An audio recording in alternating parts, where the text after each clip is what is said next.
Putting a value on a website is not an easy task. So how exactly do we determine a website's true value? Is it a 35 times, 40 times, or even a 50 times multiple? In this video, I'm going to try and simplify the process of valuing a website to make sure that you don't pay too much if you're buying and make sure that you get true value if you're selling. So let's dig in. Hey there, affiliate schoolers. So let's talk about value. The true value of something is only really ever worth what someone is willing to pay. Take this lovely WP Eagle t-shirt, for example, that I recently won on a WP Eagle live stream. If you didn't know who WP Eagle is, then you probably wouldn't think it has a lot of value. But if you do follow Alex, and you should, links down in the description, then you probably would think this t-shirt has quite a lot of value. So the question is, how does this work with websites? Well, a few things are going to impact on a website's value, and most of them are going to come down to costs and revenue.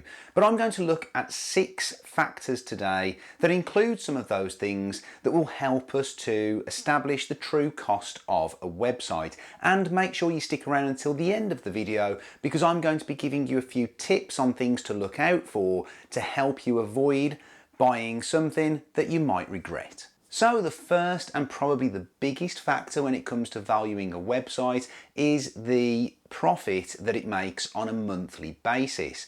And to determine the profit, we simply take the monthly revenues and subtract the monthly costs. Now those revenues can come from a few different places. Typically you're going to have affiliate revenues, advertising revenues, but then you might also have some other things to look out for, such as guest posts that have been published and any other form of revenue that has come into the website. And again, typically there are going to be certain costs that you would expect to see. So look for things like hosting costs, any content creation costs, and link building costs too. If a seller is declaring that these costs do not exist, then ask the question why, because most websites are going to have some form of ongoing marketing or link building costs, and of course those content creation costs. The second determining factor that we want to look out for is the current trend for the website, and we're looking at the trends for traffic and the trend for revenue. Is that revenue increasing month on month, or is it decreasing? And the same question with regards to traffic. Now, if a website is showing an increasing trend in terms of those two things, then you can probably expect to pay a higher premium for that.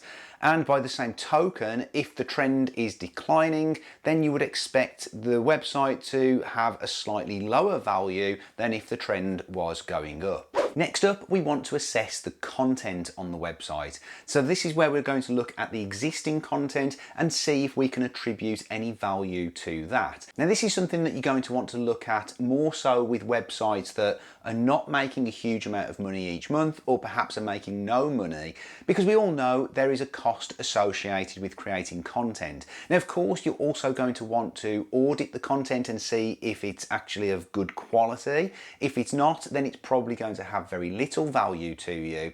But if it is good quality content, you might want to look at that and think about how much that would cost you to create that content yourself, either in terms of paying a writer or in terms of your time. Fourth on the list, we want to look at the backlink profile, and again attribute a potential value to the backlinks that already exist.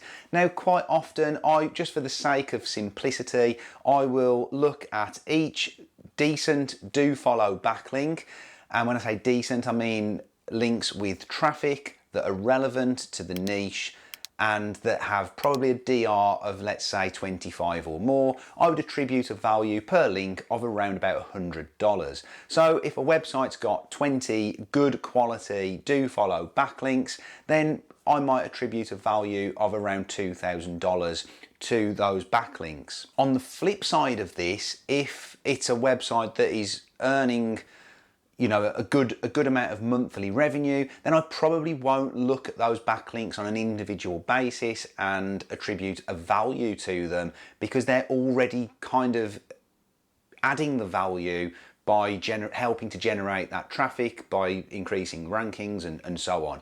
So I would probably only really look at value of backlinks if it's, again, a site that is not making a huge amount of money. Next up is a really important one, and one that quite often people overlook, and it is the time that is needed to be spent on that website on a weekly basis.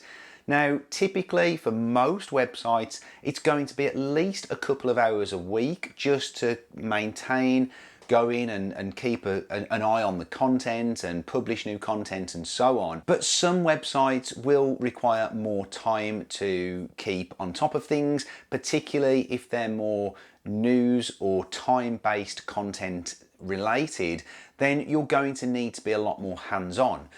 The other question here is, does the seller have processes in place already that are costed in? So for example, is there a writer or a writing team? Is there an editor or a few editors who, again, are already costed in, who you can take on board with those processes in place to make sure that this website doesn't become a full-time job? And the last thing that really we want to look at when it comes to valuing a website is the potential.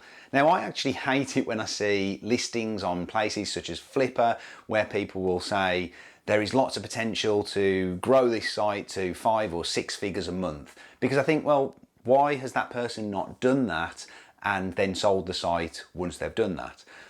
So really, you do need to go in and do your own research and really take the time to assess the potential for yourself.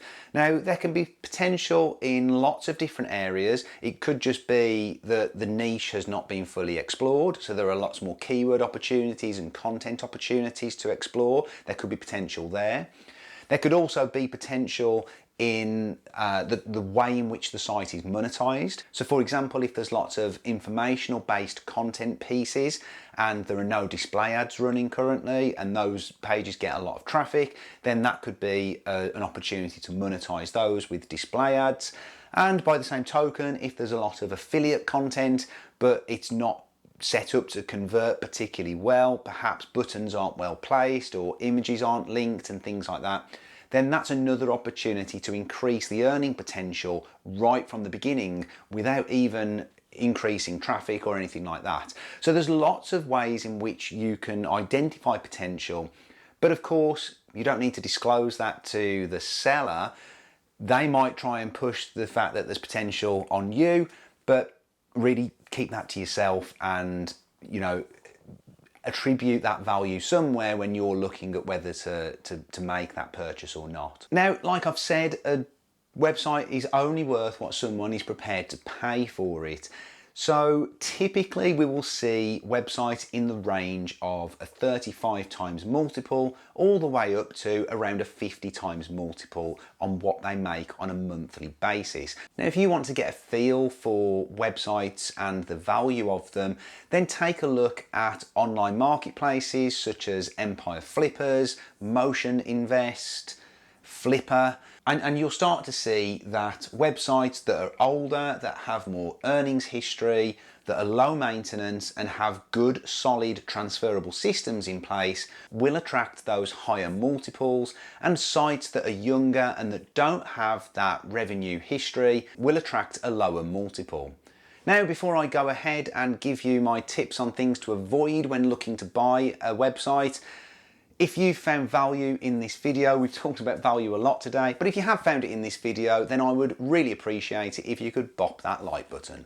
Now we're going to jump onto the computer so that I can show you those things to avoid, and we're going to kick things off with backlinks. So I found this website on Flipper. It was claiming to make around about $180 per month. So what we're going to do is we're going to pop it into Ahrefs and take a look at the backlink profile. We're also going to look at some of the organic search data around it. So we'll start off with the backlinks. And the first thing we're looking at really is that it does have some decent backlinks.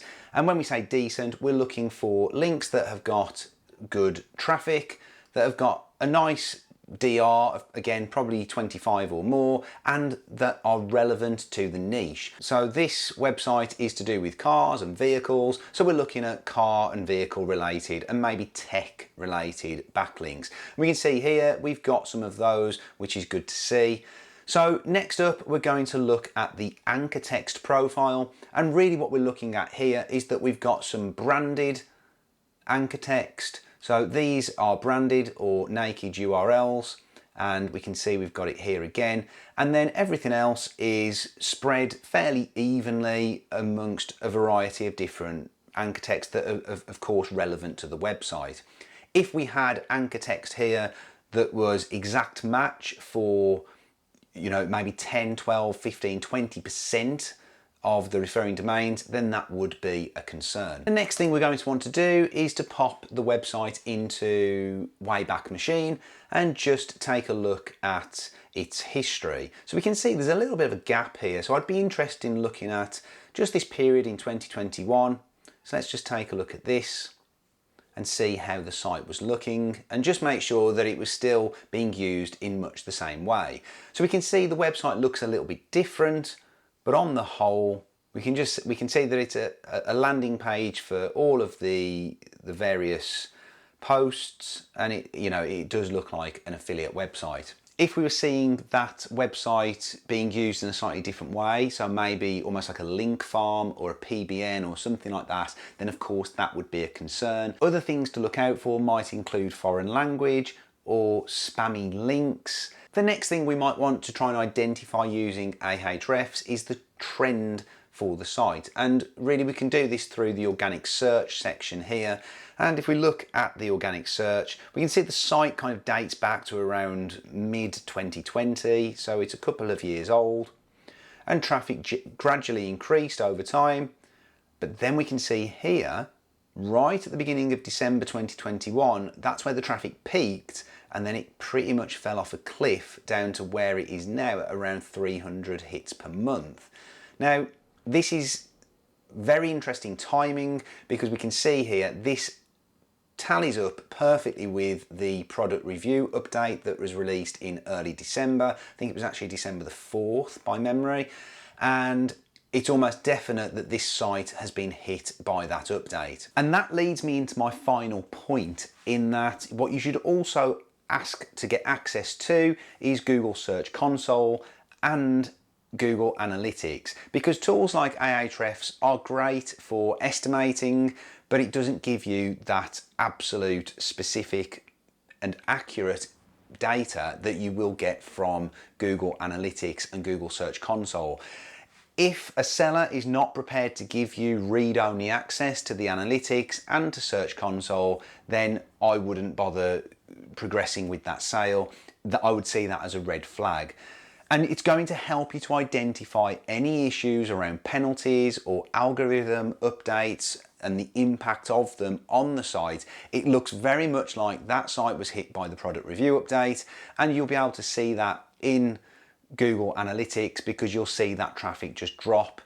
And you'll also be able to see it in Google Search Console because you'll see those impressions drop, and you'll see what the clicks are, and you'll get a lot more data there. In addition to that, if there have been any other kind of penalties, like a manual penalty, then that will also be present in Google Search Console. And again, if you can't rule that out, then you don't really want to be parting with your money. Now, the last thing that I generally try and avoid is exact match or partial match domains. And that's purely because I find that they're quite limiting in terms of the potential and looking at other keywords. And talking of keywords, if you want to maximize the potential for your website and really nail down that keyword research, then you want to watch this video next, because I'm going to go through all of my keyword research techniques that are pretty simple to follow and that will help you to maximize those earnings on your affiliate site. Guys, thank you very much for watching, and good luck with your projects.